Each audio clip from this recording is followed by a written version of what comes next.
The curses of being an INFJ. Well, I'm going to talk about, in my experience as a male INFJ, some of the things I found it difficult to deal with being an INFJ. So, a couple of things that I would like to talk before getting into the subject is, if you're watching this video, my intention here is to help, especially if you identify yourself as an INFJ or you want to understand this psychological type better.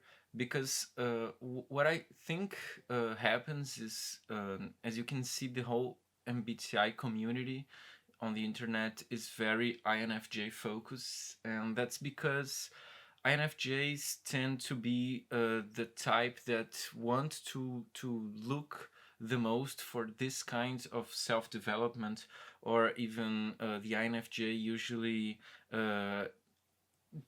has a lots of trouble with dealing with reality and dealing with themselves and their relationships through time. I think.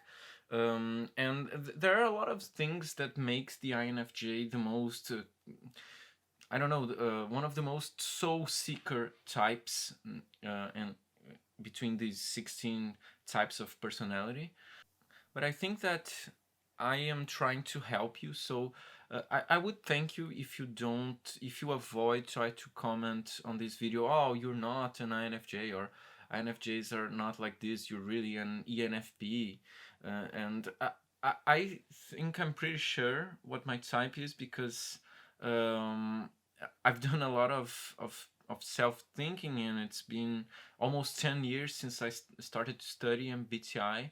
And I for a long time I thought I was in ENFJ, but then I've come to realize that I am an INFJ, and I don't think that I speak this proudly. I mean, if you look a lot of the INFJ videos on the internet, there's a lot of people that wants to be an INFJ because it's the rarest type, but the people who are really an INFJ, they kind of see it as a curse, and that's why I'm bringing this subject as a curse, because there's a lot of difficult personality traits, and the and the framework of the mind of an INFJ is kind of complex to understand and to really like come to these practical terms about life and how to be a healthy INFJ.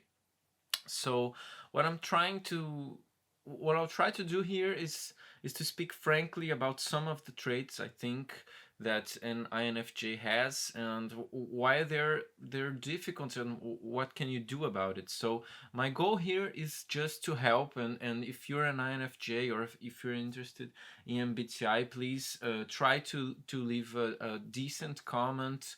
And I love you. I love you all, people who are watching me and seeking for this, because I think that in the end you're looking for some deeper understanding of the psyche and people, and I'm glad you to be here with me. So uh, let's do it.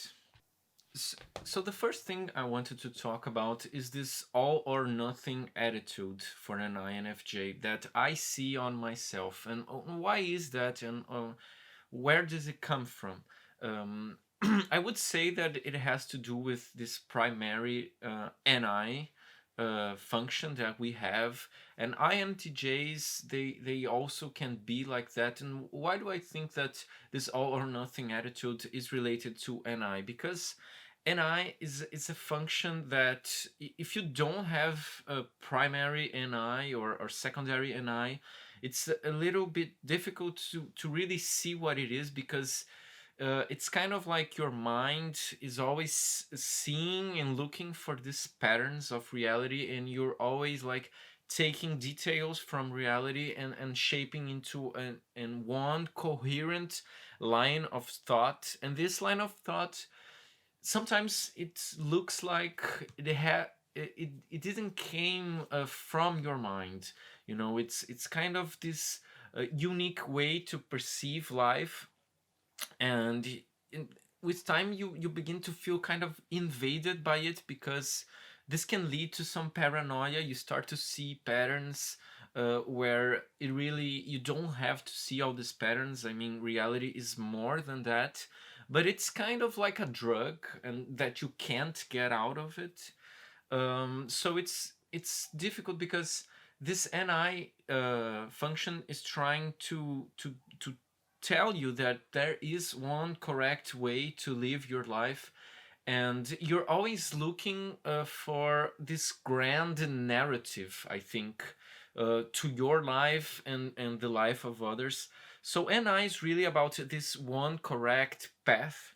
And when you find yourself in a situation where you have to make a few choices, you usually you have this all or nothing attitude, because you are trying to feel this emptiness inside of you, to feel the sense of meaning and the sense of narrative, and coherent and healthy narrative. And I think that this can be a little bit of self-sabotage, because you find yourself in a situation where you think that this is the right path, because it's all there with this ni connection, but sometimes it really isn't. And this path, this choice that you make, may cause you to feel miserable down the road.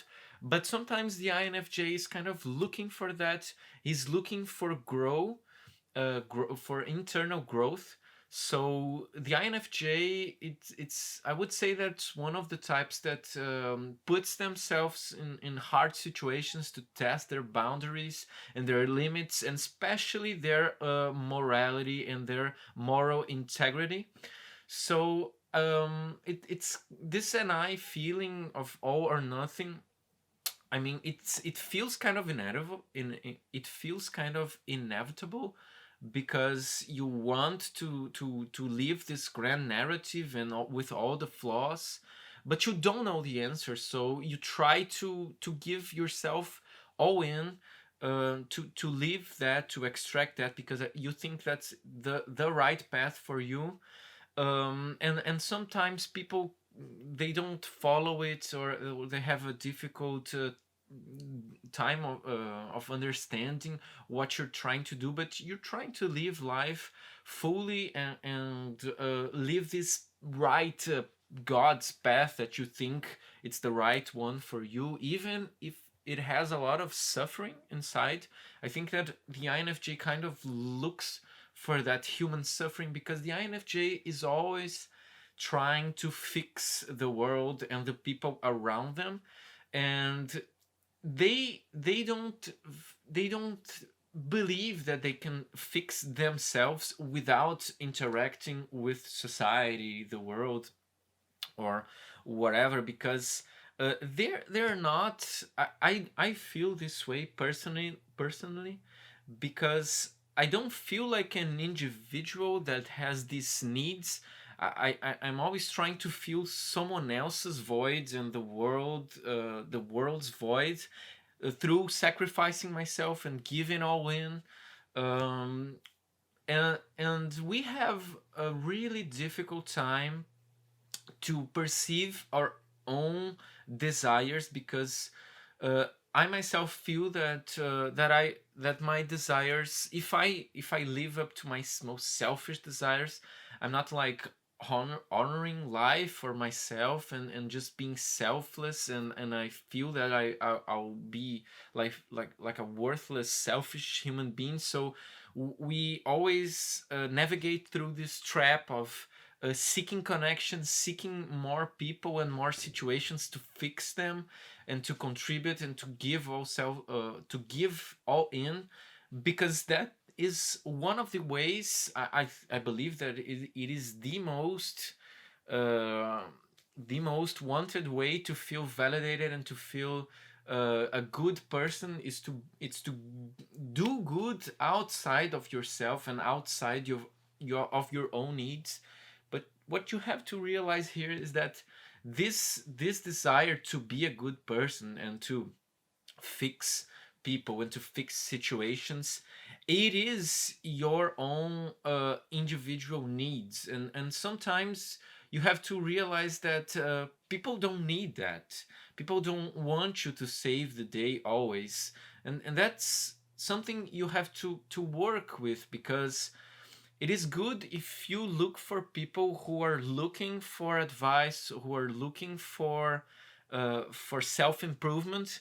But it's important, especially in friendships and intimacy, sexual, romantic relationships, that this person they will want your advice and the whole self improvement thing, but they have to be a little more grounded than you and see where your flaws are, because f- I think that the INFJ flaws, one of them is in this giving yourself into the world and to other people, and forgetting about themselves, and forgetting about their needs. So for an INFJ, it's really healthy if you look for a lonely time, because that is the most free that is the most this is the most